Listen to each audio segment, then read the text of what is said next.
I The went out of the wall was court. getting They're all closer. just With pushing. They're every all kind of push like from the pushing you crowd against the behind her, wall. And I was getting Alex closer and Ayla closer felt to the herself wall. And I was pressed like, tighter against the concrete, her shoulder blades flat against the surface, her father and coach somewhere behind her in the crush with no way to reach her.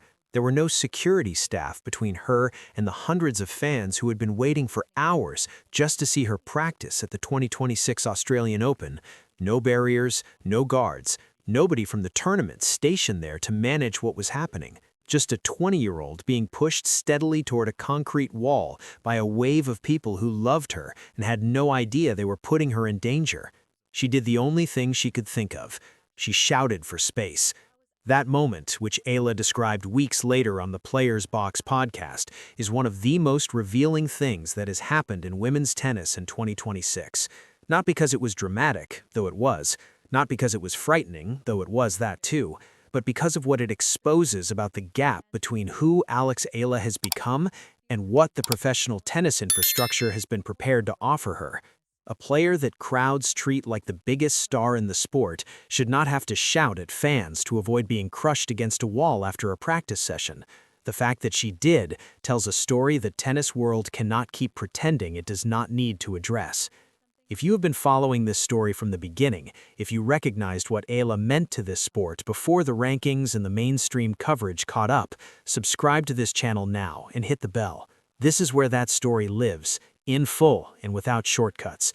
The clay season is about to test everything, and this community will be the first to know what happens next. Now let us get into what really happened in Melbourne and what it means for everything that follows. Alex Ayla arrived at the 2026 Australian Open carrying something that no racket bag can hold. She carried the expectations and the pride of an entire nation, a diaspora spread across Melbourne and Dubai and New York and dozens of cities in between, a community that fills stadiums with flags wherever she competes and that treats every match she plays as a collective event rather than a personal one. She also arrived at a ranking that placed her outside the tier where the tour's standard security protocols and enhanced support structures automatically apply. The system saw a player at her ranking. The crowd saw something the system had not yet caught up to. That gap between what the ranking said and what the reality was had been building for months by the time the Australian Open began. In Melbourne, it finally became impossible to ignore. The setup at the National Tennis Centre practice courts was entirely routine in the sense that nobody had designed it for anything out of the ordinary.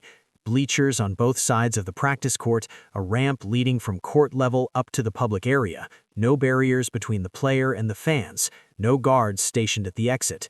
This is normal for a practice session. This is what the logistics look like when a player at a certain ranking level finishes hitting and gets ready to head back to the locker room. It works perfectly well for the vast majority of players because the vast majority of players finish their practice sessions and walk out to a handful of people who want a quick photo or a signature before moving on. Ayla finished her session, packed up her bag, and stepped toward the exit. What was waiting for her was not a manageable group of fans, it was a wave. Hundreds of people surged forward, all wanting the same thing at the same time, a signature, a photograph, a moment of proximity to someone who had come to mean something very personal to them. The people at the front of the crowd could see Ayla clearly. The people behind them could not see what was happening up ahead. They could not see that she was being pressed steadily closer to the concrete, and so they kept pushing. She said she got closer and closer to the wall and realized it was genuinely dangerous. Her father was there, her coach was there. Neither of them could do anything about the physics of hundreds of people moving in one direction in a confined space. So she shouted. She asked for space. She told the crowd directly that she was going to get run over. And the crowd, who genuinely loved her and had no intention of causing harm, responded and stepped back because they had not understood what was happening until she told them. The moment passed, the danger was averted, but the question it left behind did not go away. Why was there nobody from the tournament positioned to manage this? Why at the Australian Open, one of the 4 most important tennis events in the calendar, was a player who routinely draws hundreds of fans to her practice sessions, navigating crowd control entirely on her own? The answer is both simple and frustrating. The tournament's staffing and security protocols are built around rankings. They are designed with assumptions about which players will generate which levels of public attention, and those assumptions are based on historical patterns that Eala has completely disrupted. She is not playing by the expected rules of how a player at her ranking level should be received, and the infrastructure has not adjusted to match what is actually happening on the ground. This was not the first time this dynamic had created a problem, and it was not the last. Eala herself identified the broader pattern in the same podcast conversation. She talked about noticing early in 2026 that something had fundamentally changed, and the moment she recognized the shift was not during a match on a big court with cameras rolling. It was during a practice session when she looked up and saw fans already waiting before she had even started warming up. That was the signal. Not the crowds at the matches, not the viral moments after big wins, but the presence of large numbers of people showing up to watch her hit balls in a practice session at the start of a tournament week. That is a different category of attention, and it was happening city after city, tournament after tournament, across different continents and different time zones. She listed the places herself. New York was a major one. Melbourne felt like a home match despite being 10,000 miles from the Philippines. Dubai had a large Filipino population that most people outside the community did not know about, and when Eala played there, the energy reflected that. The Middle East, in general, she noted, has a significant Filipino diaspora that makes its presence felt whenever she is in the draw. Each of these cities represents a different corner of a global community that has chosen Eala as its representative in professional tennis, and in each of them the response to her presence has been the same. The crowd swells, the noise rises, the atmosphere transforms in ways that the venue was not necessarily prepared for. The clearest external confirmation of what Eala generates came not from a fan account or a social media analytics report, but from Jessica Pegula, the world number 5 and one of the best players on the WTA Tour. Pegula was on the same podcast episode and recalled being in Dubai at the same time as Eala. She described her coach coming to her and asking what the noise was about. Her coach had heard the crowd from outside the hotel, not from inside the stadium, not from the courts, but from a hotel building nearby, through walls and across whatever distance separated the accommodation from the venue. The answer to the coach's question was straightforward. It was Eala's match. The crowd that Eala generates is not just large, it is loud enough to travel through buildings and across city streets and reach people who are not anywhere near the tennis. Pegula told this story with the mix of amusement and genuine astonishment that characterizes most accounts of the Eala effect from people who have witnessed it firsthand. This is a world number 5 player, someone who has her own very substantial following and who has competed at the very top of the sport for years. She is not easily impressed by crowd responses, and she was describing her coach's genuine confusion at hearing stadium-level noise from inside a hotel. That detail, more than any attendance figure or social media metric, captures what Eala's presence does to a tournament. The most important thing about how Eala has responded to all of this, the surging crowds, the safety concerns, the overwhelming level of public attention, is that she has consistently moved toward it rather than away from it. During the 2026 Miami Open, there were viral videos of her overriding security barriers to let fans approach for photographs and autographs. She did not retreat behind the barrier, she walked past it and went to the people waiting on the other side. That decision was not about managing her public image or generating content for social media. It was a decision made by someone who understands in a very personal way what it means to the person holding a Filipino flag in a stadium in Florida. That person did not just buy a ticket, they may have booked a flight, they may have taken days off work, they may have saved for months to be there.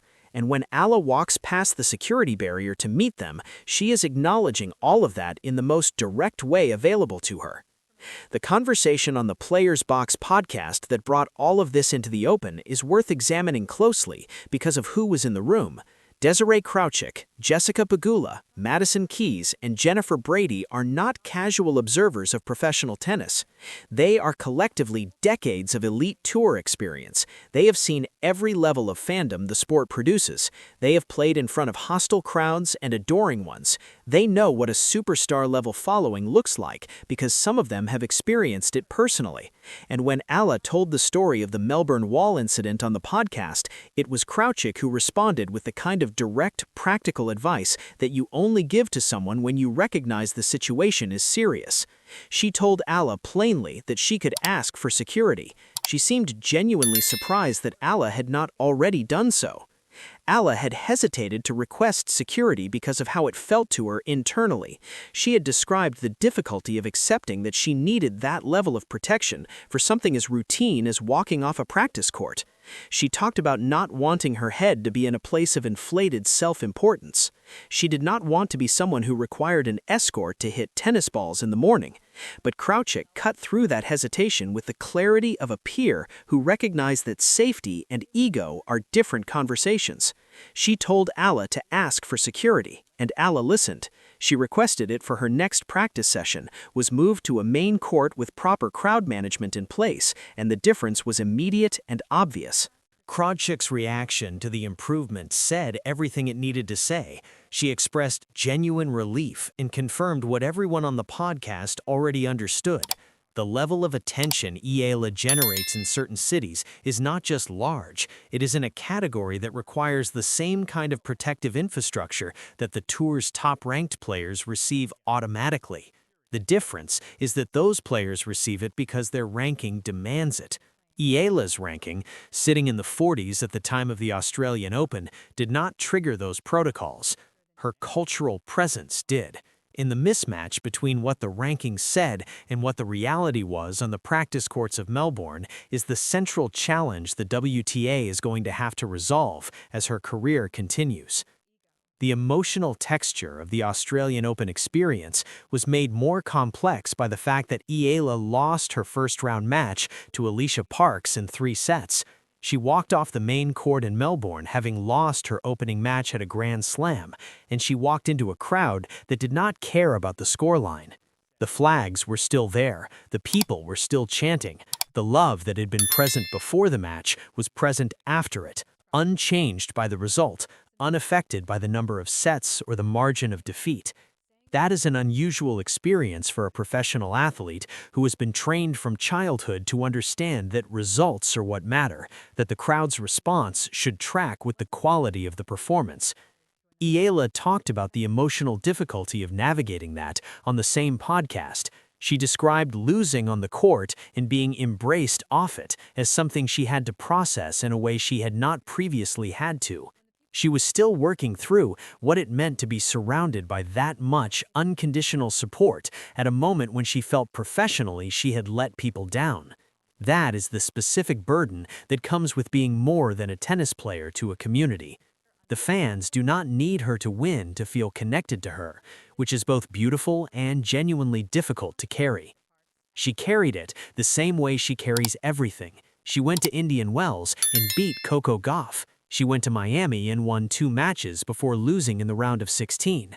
The Australian Open loss was a setback, it was not a definition. The crowd at her next practice session was as large as it had ever been, which was the clearest possible signal that the community was not going anywhere and that the story was far from over. The clay season that stretches ahead through Linz and Stuttgart and Madrid and Rome and Roland Garros is going to present every tournament on that list with a version of the same question Melbourne had to answer the hard way. Is the infrastructure ready for what this player generates? Has anyone thought through the practice court logistics, the crowd management at off-court sessions, the security protocols for a player who attracts superstar attention at a ranking level where those protocols are not automatically provided? The Australian Open found out what happens when the answer is no. The clay swing has the advantage of the Melbourne experience to learn from. Whether that advantage is used or ignored will determine whether the wall incident remains a singular scary story or becomes a recurring pattern. The WTA has been talking for years about expanding the sport into new markets, about building audiences in regions that professional tennis has historically underserved. Eala is delivering that expansion right now, organically, without any corporate partnership or manufactured campaign, simply by being who she is and competing at the level she competes at. The Filipino community that shows up for her is not responding to a marketing initiative, it is responding to genuine identification with a person who represents something real and meaningful in their own lives, in their own community story. That is the thing no ranking algorithm and no infrastructure protocol was built to measure. The WTA is not recalibrating because of a number beside her name. It is recalibrating because her cultural gravity has grown larger than every system designed to contain it, and the sport is only beginning to understand what that means for everything it thought it knew about what a superstar looks like. If you recognized what was happening before the mainstream caught up, you already know that this channel is where this story gets told properly. Subscribe and hit the bell because the clay season is about to test everything we have been watching build, and this community will be the first to know what happens next.